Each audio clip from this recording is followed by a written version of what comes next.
এই সংবিধানটার কি অবস্থা? বাচ্চা আছে না মরে গেছে?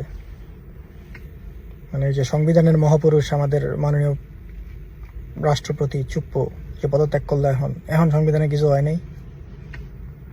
এই শালা শালা উদ্দিনটা কই?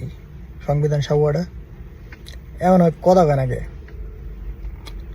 এই 5ই আগস্টের পর থেকে হালার পুত্রে না সরায় যে আকামগুলো 2 বছর 2.5 বছরে যে আপনারা কোনো সংস্কার করতে দিলেন না, এখন যে খানকির বলায় বাগতে আছে চুপ্পু, এখন কিছু কর নাগে। এখন সংবিধানের কি অবস্থা?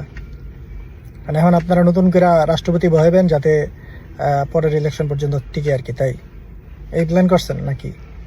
নাকি আপনাদের গায়ে লাগছে যে চুপ্পু এখনো যে আপনাদের মানে বিরোধী আপার সাথে কথা বলতেছে, এটা আপনাদের গায়ে লাগছে? কোনটা? এই বাল সালের দেশের উপরে যতদিন না হবেন না, এই বাল সালের রাজনীতি যতদিন চলবে না ততদিন দেশ আগাবে না। আপনারা কেউ দেশের চিন্তা করেন না, সবাই যার যার স্বার্থ নিয়ে ব্যস্ত হয়ে রয়েছেন। ওই খানগির বলাটা কো ওরা তো জিগা এখন সংবিধানের কি অবস্থা? সংবিধানটা বাচ্চা আছে না মরে গেছে চুপ্পু পদত্যাগ করার কারণে? একটু জিগানো করে।